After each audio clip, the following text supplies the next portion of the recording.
बात करूंगा इनकी कविता पे। जैसा कि अभी कालजई सर ने कहा कि अब्दुल बिस्मिल्लाह की कविताओं में सब कुछ है, श्रम है, जीवन मूल्य है, आज का जो राजनीतिक संकट है, सामाजिक विडंबनाएं हैं, ये सारी चीजें हैं। और एक बहुत बड़ा डिबेट चलता है कि सर अभी बोले कि अब्दुल बिस्मिल्लाह कथाकार हैं कि कवि हैं।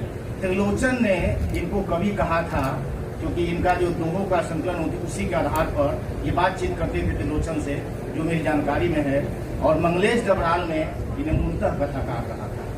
बहरहाल मैं इनके कविता पे बात करूंगा और कुछ कविताएं मैंने खोजी हैं और उसी बात करूंगा। जैसे सर संग्रह बता रहे थे 2, लेकिन ऐसा नहीं है। मैं जो खोजा हूँ उसमें मुझे बोलने दो इमरजेंसी के दौरान इनकी कविता आई थी। छोटे बूटों का बयान, वली मोहम्मद और करीमन बी की कविताएं, किसके हाथ गुलेल, दोहा संग्रह, कविता फिर लिखी जाएगी इत्यादि। तो मैंने जो चयन किया है, कविता का शीर्षक है रोटी। मैं कविता पढ़ूंगा और उसका 2-4 अर्थ बता के आगे फिर बढ़ जाऊंगा। आप लोग सब समझदार हैं और ये ऐसे कथाकार हैं कि बहुत ही आसान, मतलब शब्दों के मायाजाल में नहीं फंसते हैं। कथाकार इनको मैं कहता हूँ, कथाकार ही हैं। ये इन्होंने कविताएं लिखना बाद में छोड़ दिया। अब इनके कवित्व में बात करूंगा। ये एकदम सहज मानव की जो समस्याएं हैं, जो जीवन जगत में छंद विहीन है, मुक्त छंद विहीन है। तो कविता का नाम है रोटी। सुनिएगा, सबको समझ में आएगा, कोई बहुत उस तरह का नहीं है। रोटी के लिए आदमी मंदिर गया, मस्जिद गया, गिरजे में जाकर झुका, मन्नतें मांगी और लौट आया खाली पेट। उसने सोचा शायद खेत में ईश्वर होगा, हल चलाया, बीज बोआ, तब जाकर पेट भरा। अब वह जान गया रोटी ईश्वर नहीं देती, रोटी मेहनत से मिलती है। इस कविता का सीधा मतलब यह है कि यहाँ कवि भूख और ईश्वर के संबंध पर गहरा प्रश्न उठाता है। कवि बताता है कि जो लोग रोटी के लिए भगवान के दरवाजे पर झुकते हैं, वे अंततः खाली हाथ लौटते हैं, क्योंकि रोटी आस्था से नहीं, श्रम से पैदा होती है। दूसरी इनकी कविता है जो मुझे बेहद पसंद है। जब मैं जसिंता केरकेट्टा की ईश्वर और बाजार पढ़ रहा था तो उनकी सारी कविताएं पढ़ा है, लेकिन मैं इनको पहली बार इधर 3 दिन में पढ़ा है। जो मुझे सबसे बेहद पसंद कविता आई, धर्म की दुकान, जो आजकल आप सब लोग जान रहे हैं। धर्म अब दुकान बन गया है, जहाँ ईश्वर पैक होकर बिकता है, वहाँ पूजा के दाम है, मन्नत की कीमत है और पापों की माफी पर ऑफर चल रहा है। पुजारी अब व्यापारी है, भक्त ग्राहक, हर कोई सौदा कर रहा है। मोक्ष और किस्मत का बाहर भूखे बच्चे और भीतर घंटियों को सुर में इंसानियत भर रही है।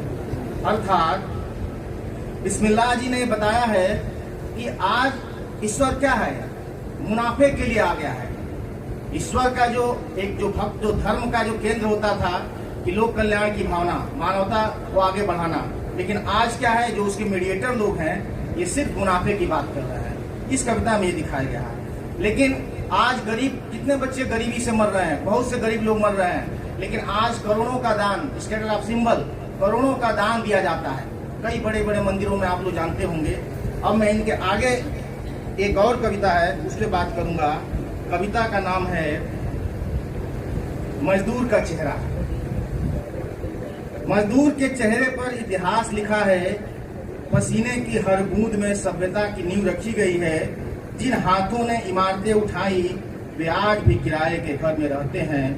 जिन पैरों ने शहर बसाए, वे अब भी नंगे हैं। और जो लोग उन हाथों की मेहनत पर जीते हैं, वे ही कहते हैं मजदूर हटिया जात है।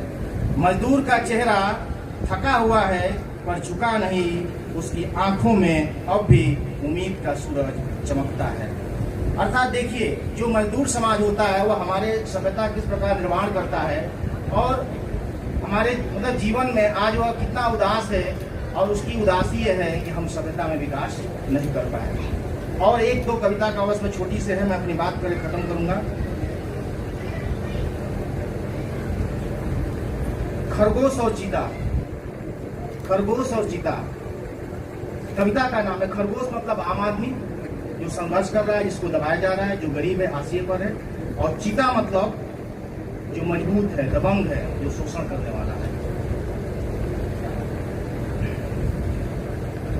खरगोश दौड़ रहा है, उसकी निगाह आगे की ओर है।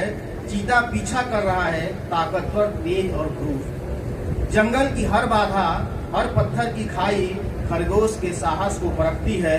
वह जानता है कि डर का कोई फायदा नहीं और हार मानना भी विकल्प नहीं। खरगोश का दिल थक सकता है पर उसका मन कभी रुक नहीं सकता। अंततः वह जान गया गति से ज्यादा जरूरी है धैर्य, संघर्ष की।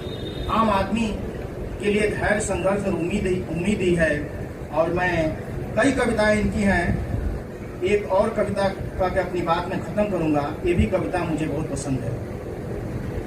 इनके अलावा मैंने 12 कविताएं लिखी है, लेकिन समय का अभाव है। मैं बस अंतिम एक कविता है, 5 पानियों का देश।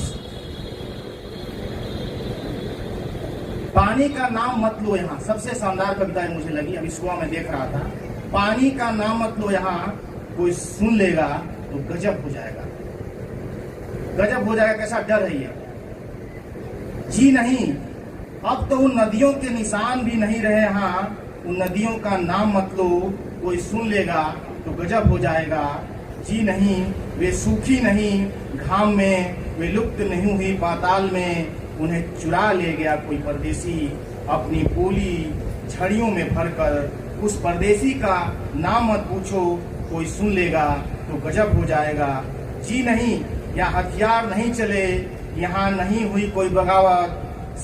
यहाँ सिर्फ बदमस्त हो गए पानी के बिना कुछ हाथी, कुछ घोड़े और कुछ परिंदे। आगे क्या हुआ कैसे बताया जाए, कोई सुन लेगा तो गजब हो जाएगा। जी नहीं, सूरज का रंग यहाँ भी पहले लाल ही होता था, जब वह 5-5 पानियों के भीतर से नहाकर निकलता था। अब कितना सफेद हो गया है इसका चेहरा कि कागज का कोई गोल टुकड़ा चिपका दिया गया हो आकाश के सीने पर। मत पूछो कागज की लिखी इबारत की व्याख्या, कोई सुन लेगा तो गजब हो जाएगा।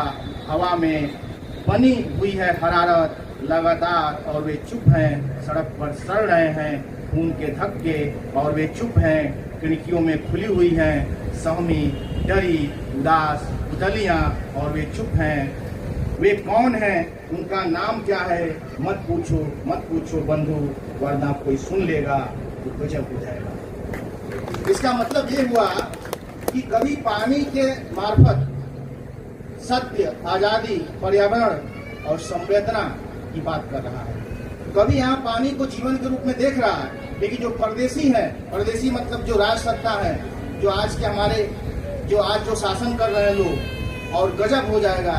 कैसा यह डर है, कैसा सेंसरशिप है, कैसा यह चुप्पी का माहौल है कि गजब हो जाएगा।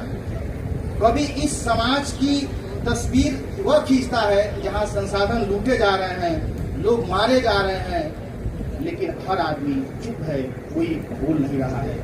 बिस्मिल्लाह की कविताओं के बारे में अब मैं 1 मिनट और समय लूंगा। उनके कविताओं में उन्होंने कविताओं को सामाजिक विषयों को इस तरह से ले गया है, जैसे जनता की आवाज, सत्ता से टकराने की हिम्मत, मानवता धर्म से ऊपर, समाज की विडंबनाएं। बिस्मिल्लाह जी सजावटी भाषा में विश्वास नहीं करते, बल्कि जीवित भाषा में विश्वास करते हैं, जो चुप रहने को मजबूर करते हैं बोलने के लिए। इसीलिए हम बिस्मिल्लाह जी के बारे में कह सकते हैं कि वे न केवल साहित्य के, न विचार के, बल्कि समय, समाज और मनुष्य के सजीव दस्तावेज है। बहुत बहुत धन्यवाद।